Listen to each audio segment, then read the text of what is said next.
কথায় আছে, কাজে কিসের লাজ, হোক না যেমন কাজ। এখানে দেখবেন 4টা ছেলে, ওরা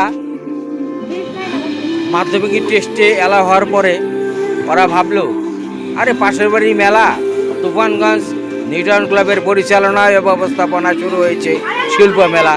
ওরা ভাবলো এখানে তাহলে একটা ব্যবসা করা যাক।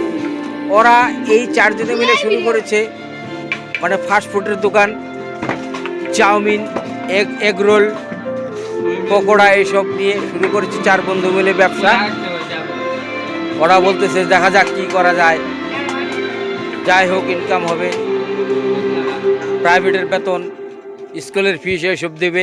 এইসব নিয়ে 4 বন্ধু মিলে শুরু করেছে এই ব্যবসা।